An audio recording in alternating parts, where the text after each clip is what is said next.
Hello प्यारे बच्चों, मैं महेंद्र सराफ से बच्चों का आपके अपने चैनल अध्ययन धारा पे स्वागत करता हूं। जैसा कि बच्चों हम लोग देख रहे हैं एनसीईआरटी का उदाहरण देख रहे हैं। एक उदाहरण आप देखे हैं पहली वीडियो में, आज देखें उदाहरण नंबर 2। अब उदाहरण नंबर 2 में देखिए क्या है कि ABCD क्या है। ABCD एक समलंब चतुर्भुज है। ABCD एक समलंब चतुर्भुज है। देखिए आप एक डमी बना दे रहे हैं आपके सामने। ABCD क्या है, एक समलंब चतुर्भुज है। इसमें क्या है, ए है, बी है, ABCD, ठीक है। ये कोई रेखा है आपकी, कह रहा है ABCD एक समलंब चतुर्भुज है, ठीक है, जिसमें AB समांतर DC है। इसमें AB, ये क्या होना है, AB है ये, और ये क्या है DC। तो मतलब ये दोनों आपस में क्या हुई, समांतर। ये दोनों आपस में क्या है, समांतर दिया हुआ है। असमांतर भुजाओं, ये क्या है, दोनों AD और BC क्या है, दोनों असमांतर भुजाएं हैं। देखिए लिखा ना यहाँ पे कि AD और BC क्या है, असमांतर भुजाएं हैं। और जिनको क्या है, BC पर क्रमशः बिंदु E और F पर इस प्रकार स्थित है कि EF और AB के समांतर हैं। असमांतर भुजाओं AD और BC पर क्रमशः बिंदु 2 कह रहा है कि AD और BC पर क्रमशः दो बिंदु स्थित है। कह रहा है क्रमशः बिंदु E और F, बिंदु E और F, ठीक, इस प्रकार स्थित हैं कि, कह रहा है इस प्रकार दो बिंदु स्थित हैं कि EF, ये क्या हो गया, EF भुजा AB, ये AB के समांतर है। मतलब कि ये जो EC है AB के क्या है, समांतर है। यहाँ पे देख लीजिए AB के समांतर कौन है, EF है। ये आपको फेयर में नोट करना है, इसलिए साफ सुथरा बनाया उसको, यहाँ पे समझिए आप। इसके समांतर कौन है, EC लिखा ना, EF भुजा, तो EF भुजा AB के समांतर है। क्या है बेटा, समांतर है। EF AB की क्या है, समांतर है। EF क्या है, AB की क्या है, समांतर। दर्शाइए कि ये आपको सिद्ध करना है, समांतर है। तो आपको सिद्ध ये करना है कि AE, देखिए AE बटा AD बराबर BF बटे FC। यही आपको क्या करना है, प्रूव करना है। तो आप सबसे पहला काम आप करना क्या है, आपको जो दिया है वो चीज़ लिखेंगे। आप सबसे पहला काम क्या करेंगे, जो चीज़ें दी गई हैं आप पहले उनको लिखेंगे, नोट कर लेंगे। दिया है, अब देखिए दिया क्या क्या है, AB समांतर DC, ये AB समांतर DC, ये देखिए दिया है, ये है, देखिए AB समांतर DC क्या है, दिया गया है। तथा EF समांतर AB। भाई जब ये देखिए आप समझिए, जब बेटा ये दोनों समांतर हैं, ये बोला गया है कि देखिए EF के समांतर कौन है, भुजा EF किसके समांतर, AB के। और पहले ही बोला गया है कि AB जो है वो DC के समांतर है। AB पहले ही बोला गया कि AB DC के समांतर है। और फिर कहा गया आपसे कि EF AB के समांतर है। तो EF जो होगा बेटा, अगर AB के समांतर EF है तो EF के समांतर AB भी तो होगा। EF के समांतर क्या है, AB भी है। ये देखिए ये दोनों क्या है, आपस में समांतर हैं। तो देखिए AB समांतर DC ये दिया गया है। और फिर दोबारा यहाँ पे ये दिया गया था आपके सामने कि EF समांतर किसके, AB के, ठीक। तो आप यूं भी कह सकते हैं कि AB समांतर EF समांतर DC। आप ये भी कह सकते हैं कि AB समांतर EF समांतर DC, मतलब तीनों भुजाएं आपस में समांतर है। तीनों भुजाएं आपस में क्या है, समांतर है। तो सिद्ध करना है आपको ये चीजें। अब रचना करनी है। देखिए रचना क्या करेंगे आप, एक यहाँ से ये भुजा खींच लेंगे। आप क्या करेंगे, A को C से मिला देंगे। क्या करेंगे, A को C से, बिंदु A को बिंदु C से क्या करेंगे, मिला देंगे। और जब इस प्रकार मिला देंगे आपको तो आपको दो त्रिभुज प्राप्त होंगे ऐसे में। देखिए एक त्रिभुज ये ऐसे वाला हिस्सा, देखिए ऐसे, देखिए ये अगर आप ऐसे ढक ले रहे हैं, अगर देखिए ऐसे समझिए, देखिए अगर ये ऐसे ढक ले रहे हैं आप, ये देखिए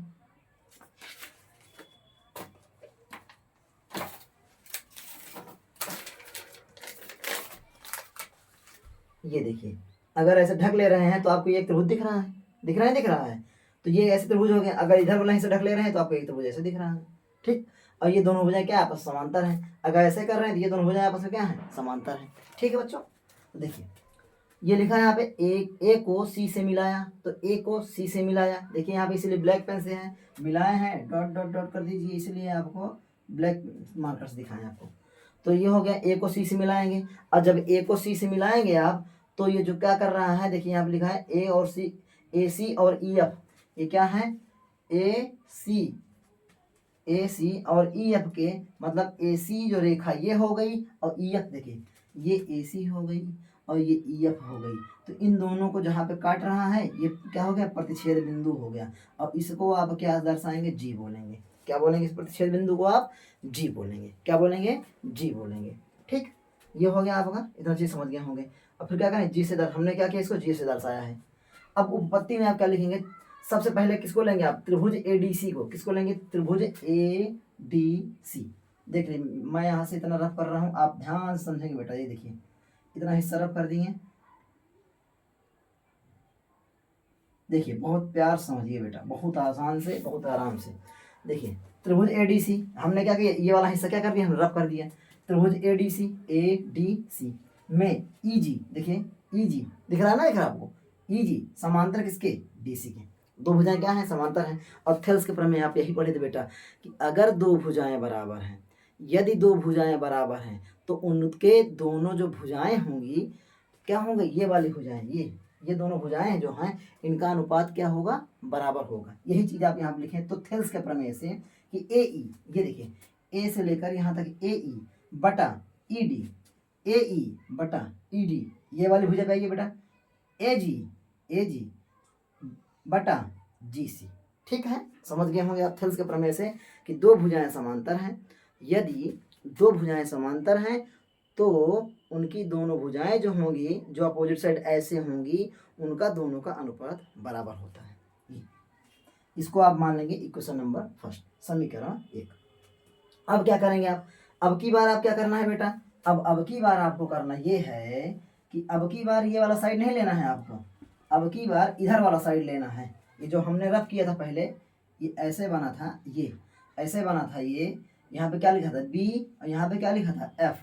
तो अब की बार क्या करेंगे, अब की बार आप ये वाला हिस्सा रफ कर देंगे। ये देखिए बहुत आसानी से समझ में आएगा आपको, बहुत ही आसान से। हम पूरी कोशिश करेंगे आप एक ही बार में पूरी चीज़ समझ जाए। देखिए अब ऐसे समझ में आ रहा है, यहाँ पे क्या था, ये जी था। तो अब आपको दिख रहा होगा कि ए बी के समांतर कौन है, जी एफ है। यहीं पे लिखा होगा, देखिए जी एफ के समांतर ए बी के थे, ए बी के समांतर जी एफ, दोनों की चीज़ है। जी एफ के समांतर त्रिभुज ए बी सी, त्रिभुज ए बी सी कौन क्या है, जी एफ के समांतर ए बी है, जी एफ के समांतर ए बी है। तो यही सेम वैसे ही जैसे ऊपर वाले के थेल्स के प्रमेय से क्या हो जाएगा, ए जी बटा जी सी। देखिए ए जी बटा जी सी, ए जी बटा जी सी। अब बी एफ बटा जी एफ सी, देखिए बी एफ बटा एफ सी। ये आपका बन गया समीकरण 2। ठीक है बच्चों, समीकरण 1 और समीकरण 2। अब क्या करेंगे आप, देखिए यहाँ पे अब सिद्ध क्या करना है, फिर से आप देख चेक कर लीजिए सिद्ध क्या करना है आपको। देखिए बी एफ बटा एफ सी, अब देखिए इस वाले समीकरण में बी एफ बटा एफ सी इधर लिखा हुआ है और इस वाले समीकरण में इधर लिखा है ए जी। तो आपको करना क्या है बेटा, आप क्या करेंगे, देखिए आप समझिए यहाँ पे बी एफ बटा एफ सी है, तो बी एफ बटा एफ सी इधर है, तो इसका मतलब समीकरण 1 वाला मान उठा के समीकरण 2 में रख दीजिए। समीकरण 1 वाला मान क्या करेंगे, समीकरण 2 में रख दीजिए, या समीकरण कोई भी रख दीजिए आप, दोनों जब दो वैल्यू बराबर है तो आप इधर कर सकते हैं। तो आप यहाँ पे करिए क्या, बी एफ है यहाँ पे रखना है आपको, तो क्या करेंगे आप, ये वाला समीकरण, देखिए ये वाला समीकरण का मान उठा के इसमें रखिए। लिखेंगे आप कि समीकरण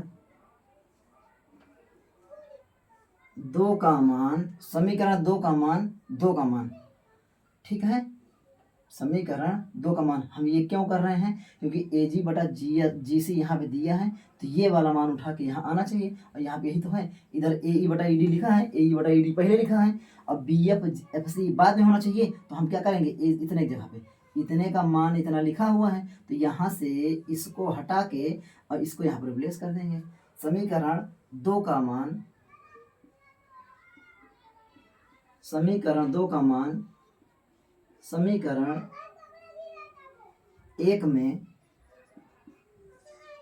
रखने पर, समीकरण 1 में रखने पर, ठीक है, समीकरण 1 में क्या करेंगे, रख देंगे। तो आप समीकरण 1 में रखेंगे ये वाला उठा के, तो ये क्या हो जाएगा, ये वाला चीज उठा के यहाँ रखेंगे, क्योंकि यहाँ पे ए जी बटा जी सी, मतलब ए जी, जहाँ ए जी जी सी दोनों मिल रहा है, मैच कर रहा है, इसको हटाइए। तो इसको हटा के आप लिखेंगे पहले ए ई ई डी, ये तो समीकरण ये 1 का मान था। अब ए जी और जी सी का मान क्या है, बी एफ बटा एफ सी। देखिए यही तो आपको सिद्ध करना था, लिख देंगे आप इति सिद्धम। आई थिंक सभी बच्चों को समझ में आया होगा बेटा। ठीक है, हमने पूरी कोशिश की आपको समझाने की। जहाँ पे समझ में ना आया आप कमेंट बॉक्स में ज़रूर डालें। और एक आपसे रिक्वेस्ट है बेटा, अगर एक दो क्लास दिन मिस हो जाता है तो प्लीज़ आप लोग चैनल छोड़ के ना जाएं। हम आपको रेगुलर क्लासेस देंगे, थोड़ा सा समस्याएं आ जाती हैं तो क्लास नहीं दे पाते हैं, उसके लिए क्षमा चाहते हैं। अब इसी प्रकार आप ये दूसरा एक उदाहरण हो गया, हम आपको उदाहरण नंबर 3 अगली क्लास में करवाएंगे। ठीक है बच्चों, तब तक के लिए मिलते हैं आपसे बाद में। Bye bye.